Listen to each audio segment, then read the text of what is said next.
It's late at night. Just got home. My ears are still ringing from the concert. So I'm going to do something for old fans of the channel. Because tonight some Flames fans may need it.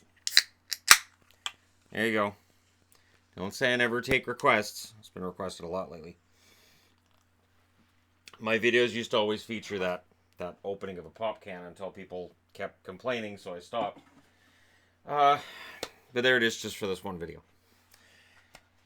You know, I've been thinking about how to do this because I'm watching the score and watching Twitter as the game just gets further and further away from the Calgary Flames.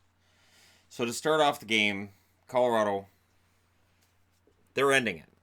Landeskog from Barrie and McKinnon, Rantanen from Makar and Wilson. Cale Makar continues his run. 2-0 Colorado. TJ Brody then scores from Sam Bennett to make it 2-1. No Johnny Gaudreau, no Sean Monahan, no Elias Lindholm. Purple Gatorade, not a factor in this series. Second period, who had Wilson in their... Who had Colin Wilson in their pool? You're lying, put your hand down. Wilson from Rantanen, and then Wilson scores his second of the period from McKinnon and Barrie. And that's 3 points for Wilson, and it brings about just how strange these playoffs are.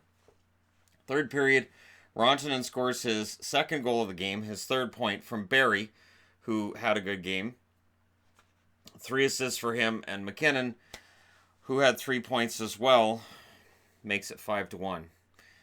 And you can see how Calgary's desperate here when you look at the shots, but Colorado never loses it. It's 15-9 Colorado in the first, 14-10 Calgary in the second, and 7-6 Colorado in the third. Grubauer saves 28 out of 29. Smith saves 27 out of 32. It's 5-1. Flames are out. The Flames and the Lightning combined for 1 win in the first round of the playoffs. And I don't know anybody that saw this coming. It's just not a thing. You know, of the two teams, I felt Calgary was probably the more fragile, the more likely to get knocked out in the first between they and Tampa. But Calgary won one more game than Tampa did.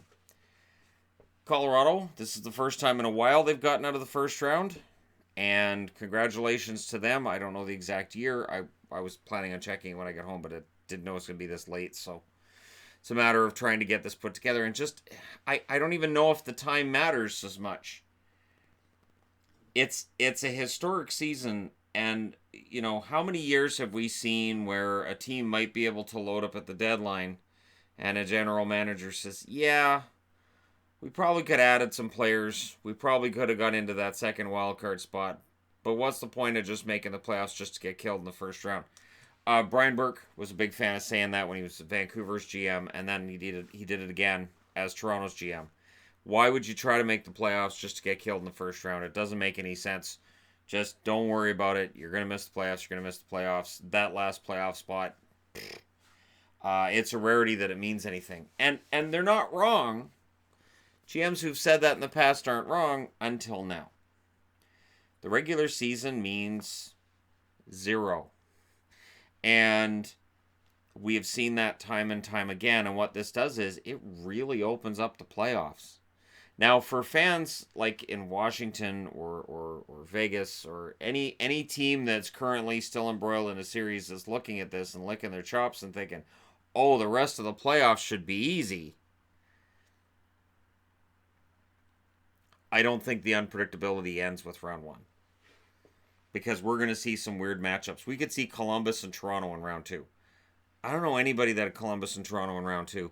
And if they did, they certainly didn't have Colorado and Vegas. And they wouldn't have had what looks to be St. Louis. It could be Dallas that's the other team in that one. And does Washington end up losing out to Carolina? Could we have Carolina and the Islanders in the second round? It is of hollow comfort to Flames fans tonight. And at the same time, I'm sure there are Columbus fans that will look at this result and say, great, now what we did is just going to become part of the annual narrative. There's some narrative in the playoffs, now we're a part of it. To some extent, that's true, but the way that Colorado did it, the way that Columbus did it, while it's similar, It is different. The one similarity between Calgary and Tampa, and I talked about this the last week of the season. I did, and I had people telling me, Shannon, just stop. You're trying to create interest where there isn't any.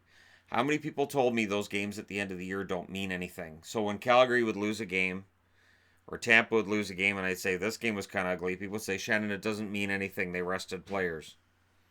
Okay. The problem I have with that is not that those games meant anything. It's that you're going into the playoffs. You've rested guys. You've taken kind of a country club attitude to that last week of the year, and I think it leads to bad habits. And you're going against teams in Columbus and Colorado who have had to fight tooth and nail to get into the playoffs. Colorado has been playing in the playoffs for months. They had that huge downturn, towards the second half of the season that took them. It looked like they were too far out. It is not that long before the playoffs started that I said, well, Colorado's not getting in. And then they did. And, they had some good fortune in getting in there. There were a couple of teams that got cold that looked like they should have got in. If I'm Arizona, I'm kicking myself right now. If Arizona had got into this spot, I think Arizona would have knocked out Calgary as well. I think Calgary was ripe for this. I think a lot of people are going to point at inexperience. I think that's. There's something to be said for playoff experience, but how many times have we seen a team with less playoff experience beat the more experienced team? I would guess that Columbus had less playoff experience on their team than Tampa. And then you'd ask yourself the question, yes, but is Tampa's playoff experience good playoff experience? Is it Stanley Cup winning playoff experience? And then do you start getting into Stanley Cup rings? I know there was a lot made before this game that James Neal was sitting out as a healthy scratch. James Neal has been a disaster in the Calgary Flames uniform. He won't be going back to the finals this year. And at no point this season have I watched James Neal's play and said, oh, they need to put him on the second line. He's fantastic. I think he's on his way to a buyout this summer, or something's going to happen with him this summer. It does not work. I don't think they're going to be patient with Neal like Edmonton's been overly patient with Lucic. I think that marriage is coming to an end. But, Calgary's in a tough spot because Mike Smith is a pending unrestricted free agent. So Riddick had the net for most of the year. Towards the end of the year, they gave it to Smith. Smith played well, and I know people are going to look at this stat line and say, well, he only saved 27 out of 32. He sucked tonight. They only had one goal. Grubauer played fantastic. So Calgary's got a lot of questions to ask themselves, and this was not supposed to be the round they were going to be out. I looking at the Pacific all year, I thought, geez, this division, I don't know. But and we see San Jose and Vegas against each other, and I see both teams playing sloppy at times, and I go, I don't know. Colorado being in the Central. If, after this series, they then go out in round 2 and beat either Vegas or San Jose, do we circle back on that conversation about which divisions are the best in the league and say the Central has proven itself to be superior to the Central? Or do we just look at this and say Colorado was the superior team come playoff time? This result is a gut punch to every Flames fan, and I know that. This result is a huge victory for Colorado. This is one of the proudest nights that the Denver organization has had in a very long time. And it vindicates a lot of decisions made by Joe Sakic. It means that Grubauer is their starter next year. I cannot see any situation where Varlamov comes back next year or that Grubauer isn't the starter. So maybe Varlamov goes out and Francouz is the backup for Grubauer going into next year, and you kind of cross your fingers and you hope that Grubauer does it over a full season. This was mind-boggling. There is something to be said for top seeds in the league not playing particularly well tonight. Boston goes down 3-2 against Toronto. Boston is the number 3 team in the overall standings in the NHL. This is the other conversation we need to have. We kept talking about how these top seeds, they shouldn't be playing against each other, and really good teams should be playing against each other. They should get to play those teams They should be playing those, meaning like the 15 and 16 rated teams in the entire National Hockey League aren't very good. So those should be the ones the top teams are playing. Well, Columbus was pretty far below Tampa. Colorado was pretty far below Calgary. Look how that turned out.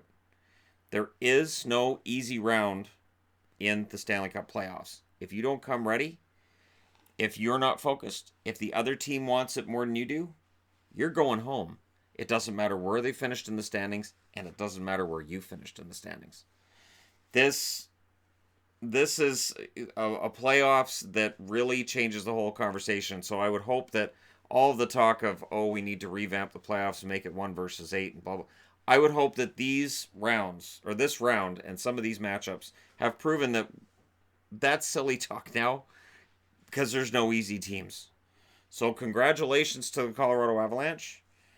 For fans in Canada, as weird as it may sound, it looks like the only team in the second round we may have could be Toronto.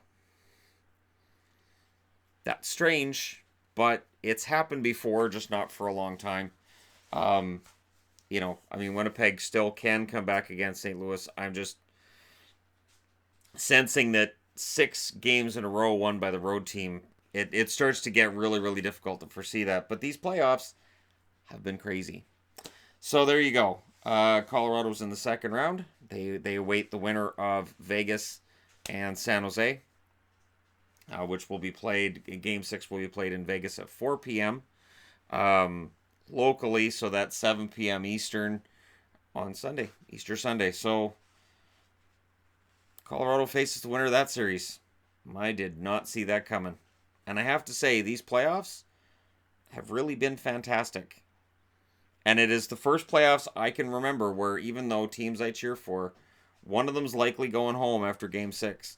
Dallas is not out of the woods against Nashville, but even if Dallas and Boston are both out in the first round, these playoffs have been great.